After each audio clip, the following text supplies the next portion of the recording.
ERi-TV viewers, today is the 7th of January 2025. Wishing you all a Merry Christmas. It's me, Gbara. We will begin our English news broadcast for this hour with the top stories for today.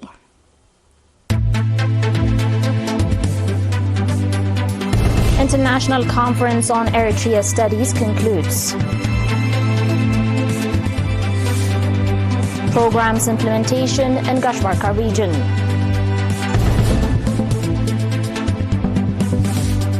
Rebel forces to take control of the eastern part of Congo. And at least 95 people killed as powerful earthquake hits Tibet. On your domestic reports, International Conference on Eritrea Studies that was underway from 4 to 6 January at Asmara Palace Hotel under the theme International and Regional Cooperation for Sustainable Development concluded yesterday by passing various recommendations. At the closing event of the conference, Mr. Usman Saleh, Minister of Foreign Affairs, said that the gathering has not merely been an academic exercise. Rather, it has epitomized the convergence of scholarly rigor, policy-oriented discourse, and the unassailable ethos on intellectual pursuit that underscores Eritrea's resolute commitment to knowledge-driven development, underlining that the event has been instrumental in challenging and deconstructing the reductive narratives that have hitherto obfuscated Eritrea's aspirations and achievement. Minister Usman said that for too long, certain sectors of the global discourse have promulgated superficial caricature that belie the rich socio-political complexities of this nation. Through the empirically grounded research and nuanced debates presented, it has laid the cornerstone for more balanced and equitable understanding of Eritrea, one that accords due recognition to its developmental philosophy, its resilient people, and its strategic aspirations. Minister Usman reiterates that Eritrea is building a society that is not only resilient in the face of adversity, but is also capable of harnessing its potential for transformative change, where no one is left behind. Minister Usman further noted that it is equally pertinent to acknowledge that the African continent continues to grapple with the malignant effects of tribal and ethnic conflicts and external interferences, which exacerbate socio-political fractures.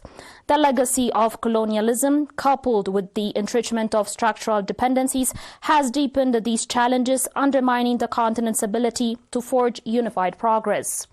In this regard, Minister Usman underscored that Eritrea's advocacy for modular regional integration, as articulated in its long-standing policy perspective, offers a pragmatic framework for fostering cooperation and addressing shared challenges.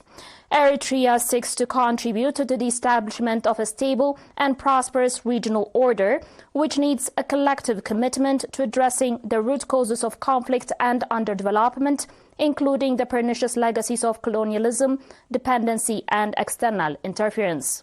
At the conference, 154 research papers have been presented, including on natural and social science, agriculture and natural resources, archaeology and national heritage, diaspora opportunities and challenges, economic development, environment and climate change, language and linguistics, law, politics and regional and global issues, science and technology, as well as folklore and music.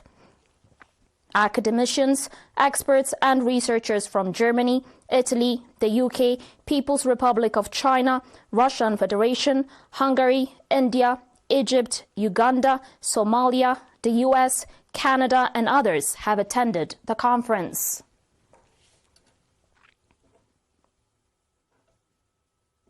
In other news, at an activity assessment meeting held in Barantu, it was reported that 85% of the planned programs in the Gbara region have been successfully implemented. The programs were executed in collaboration with all levels of administration, the public and members of the defense forces. During the meeting, heads of departments and subzonal administrators presented activity reports highlighting achievements as well as challenges and shortcomings encountered during the implementation. Ambassador Mahmoud Ali Houri, governor of the region, stated that in 2024, cultivated land increased by 6% compared to the previous year. Additionally, 71% of the water and soil conservation program was completed, 88% of water reservoir construction projects were finalized, and potable water supply improved by 80%. Ambassador Mahmoud emphasized the need for stronger participation from all relevant institutions and the public to ensure the successful implementation of the programs planned for 2025. Brigadier General Eyop Sahaye, commander of the Western Command, highlighted the significant contribution of defense forces in implementing the programs in collaboration with the public. He also expressed their readiness to enhance their participation in future programs. The participants engaged in extensive discussions on the reports presented and adopted various recommendations to address the challenges and further improve the execution of programs.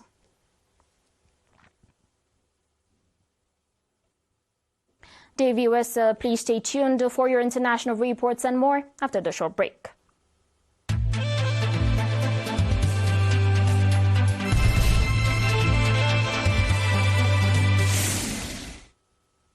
Welcome back. Rebel forces have seized control of the town of Masisi in Eastern Democratic Republic of Congo.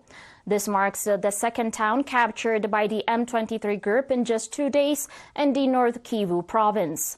Since 2021, the M23 rebels have taken control of large parts of eastern Congo, displacing hundreds of thousands of people in the process. Efforts to mediate the ongoing conflict have been led by Angola, with talks between the Congolese President Félix Tshisekedi and Rwandan President Paul Kagame. However, those negotiations collapsed last month, leaving the region in a continued state of instability. Masisi, which has a population of about 40,000, is about 80 kilometers north of the North Kivu provincial capital, Goma.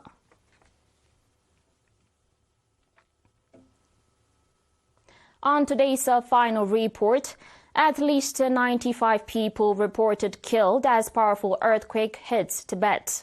National report of the nation indicated that some 1,500 firefighters and rescue workers were deployed to search for people in the rubble. The quake struck at 9:05 a.m. local time at a depth of 10 kilometers. This is according to the China Earthquake Network Center, which recorded a magnitude of 6.8. A magnitude 6.8 earthquake is considered strong and capable of causing severe damage. The Chinese government said all out search and rescue efforts should be carried out to minimize casualties, properly resettle the affected people, and ensure a safe and warm winter. The Reuters news agency said crumbled shop fronts could be seen in a video showing the aftermath in Lhotse, with debris spilling into the road.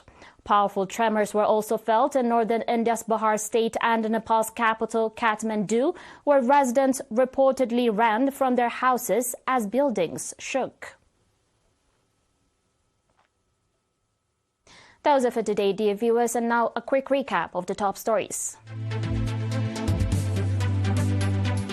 International Conference on Eritrea Studies concludes. Programs implementation in Gbara region.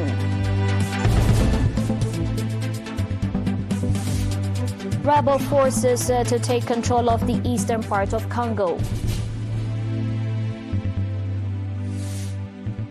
And at least 95 people killed as powerful earthquake hits Tibet. Dear viewers, thanks for watching, and again, Merry Christmas.